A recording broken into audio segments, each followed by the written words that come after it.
Olá, estudante. Hoje a gente vai fazer a nossa terceira aula do curso de Funções Elementares e hoje eu quero tratar do capítulo 3 do nosso livro de referência, mas com um enfoque no cálculo da constante de Euler, que está lá naquele capítulo, certo? O capítulo trata de funções exponenciais e logarítmicas, mas aqui eu quero focar mais nessa parte do cálculo da constante de Euler. Então, a constante de Euler é um número que aparece naturalmente em vários problemas matemáticos, né, em vários modelos de situações reais, né, de situações do mundo concreto. Por exemplo, quando você trata de é, crescimento populacional, é, despoluição. E no livro tem um exemplo bastante interessante também, que eu queria que vocês dessem uma olhada, que é a parte dos juros contínuos, né? Que é uma coisa que a gente não encontra tanto, e lá ele apresenta um cálculo bastante detalhado desses juros contínuos, tá bom? Então, qual é o valor da constante de Euler? Por definição, a constante de Euler vai ser esse limite aqui. Então, é um limite de 1 mais 1 sobre n elevado a n, quando n tende a infinito. Nota, quando a gente olha para esse limite, a gente vê que 1 mais 1 sobre n é um pouco maior do que 1. E à medida que n cresce, esse número 1 mais 1 sobre n, ele se aproxima de 1. Porém, o expoente n também vai crescer. Então, ao mesmo tempo que o que está dentro do parênteses se aproxima de 1, a potência também está crescendo. Então, isso gera uma espécie de luta entre o expoente e o que está dentro do parêntese aí, né? O que está dentro do parênteses tenta puxar esse limite para o valor 1. Já o expoente, ele leva esse limite tenta levar esse limite, digamos, para infinito, né? Uma vez que n ele tende a infinito, e qualquer número maior do que 1, né? Se você pega uma constante maior do que 1 e pega essa constante elevada a n, o limite disso, quando n tende a infinito, vai ser infinito. Então, então você tem essa espécie de luta para ver quem é que vai dominar esse limite e determinar para onde é que esse limite está tendendo, tá bom? Então não é um limite tão simples de calcular, a gente vai ver como é que faz. Então, para cada n, né, você tem esse valor 1 mais 1 sobre n elevado a n. Eu estou chamando isso de EN, tá? Lá no livro Matemática na Prática também, eles usam essa notação. E aí eu faço a expansão dessa potência. Então, a gente usa aí o binômio de Newton para expandir essa potência. A gente fica com essas parcelas aí. Então, se vocês olharem aí para esse quadro que está na parte superior e à direita, você tem aí que a j-ésima parcela do EN vai ter essa expressão, tá bom? A parcela tem essa expressão aí. Vamos separar essa parte que está circulada aí, então a gente desconsidera por enquanto o j fatorial.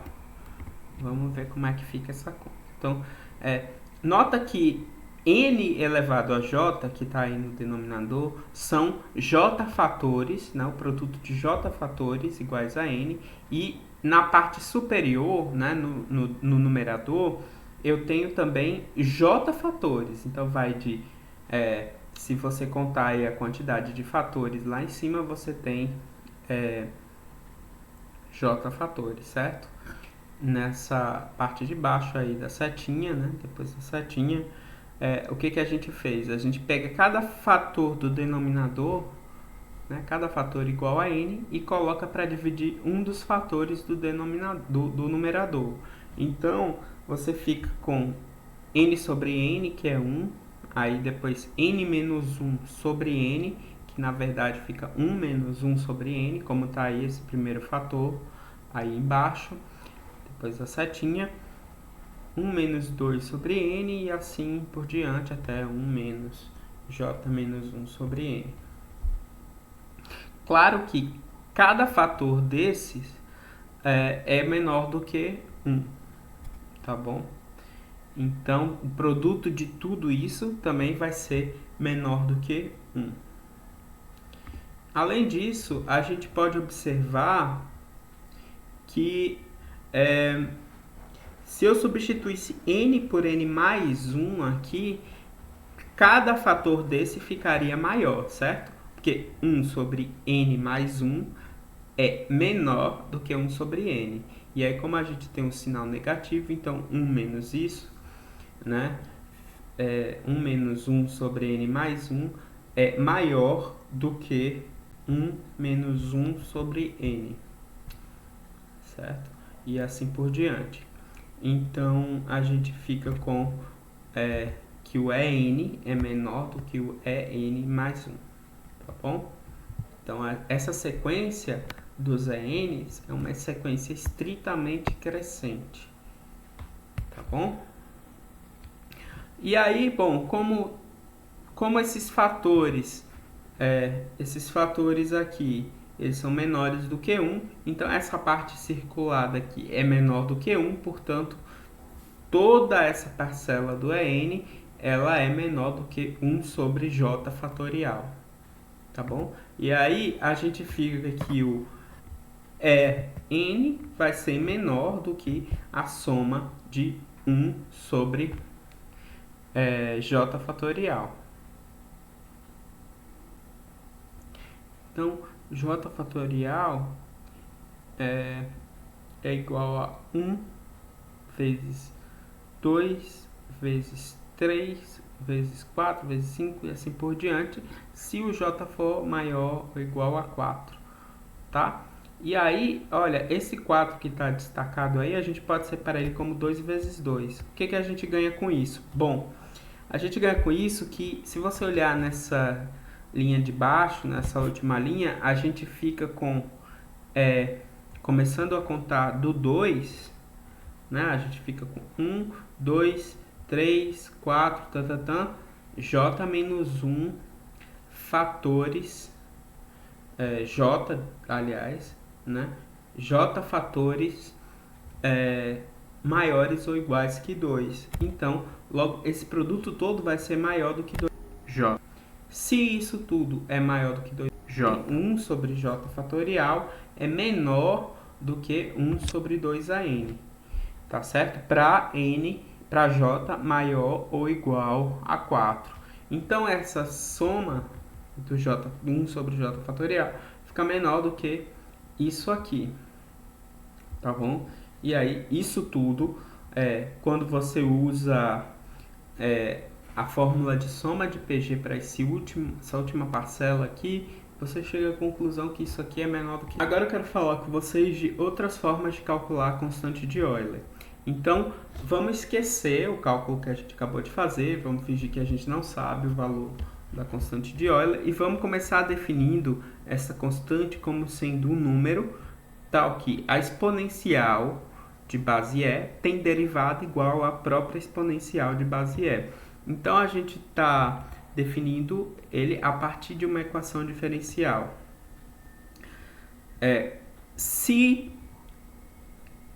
o número E tem essa propriedade aqui, então isso implica que a derivada do logaritmo de base E, né, que a gente chama de ln de x, vai ser igual a 1 sobre x. A gente pode demonstrar isso a partir dessa primeira equação pelo teorema da função inversa lá do cálculo 1, tá? Então, sabendo dessas duas coisas e, de novo, lembrando que a gente ainda não sabe o valor desse número e, vamos tentar calcular esse limite agora. Então, o limite, quando x tende a infinito, de 1 mais 1 sobre x elevado a x. A gente pode passar esse limite para o expoente da exponencial de base e dessa forma, tá certo? Então, eu estou transformando isso aqui em e elevado a ln, desse número que está entre parênteses, tá? E aí, como a função exponencial é contínua, eu posso colocar o limite aqui em cima também no expoente. Tá bom? Eu fico com isso aqui. E aí, quem estudou a regra de L'Hopital em cálculo 1 vai lembrar que tem um truquezinho para passar esse x aqui para o denominador, tá? Então, fazendo isso aqui. Isso é importante, porque isso deixa a gente em condições de usar a regra de L'Hopital, certo? Olha só o que eu tenho aqui. Tenho logaritmo de 1 mais 1 sobre x, e embaixo 1 sobre x. Esse número aqui de cima, ele está tendendo a zero. Por quê? Porque 1 sobre x, quando x vai para infinito, tende a zero. Portanto, 1 mais 1 sobre x está tendendo a 1. Logaritmo de 1 é zero. Então, esse numerador está tendendo a zero. O denominador, quando x tende a infinito, bom, 1 sobre x está aumentando muito, então 1 sobre x fica cada vez menor e tende a zero também. Então, eu fico com o que a gente chama de indeterminação do tipo 0 sobre 0, lá no cálculo 1. Então, o numerador tende a zero, o denominador tende a zero. Eu posso aplicar a regra de L'Hopital, que diz o seguinte: nesses casos, eu posso derivar o numerador e derivar o denominador, certo? E o limite, que está aqui, vai ser igual a esse outro limite aqui, onde eu derivei o numerador e derivei o denominador. Organizando agora essa fração aqui, né? Eu fico com isso aqui. 1 sobre 1 mais 1 sobre x. Bom,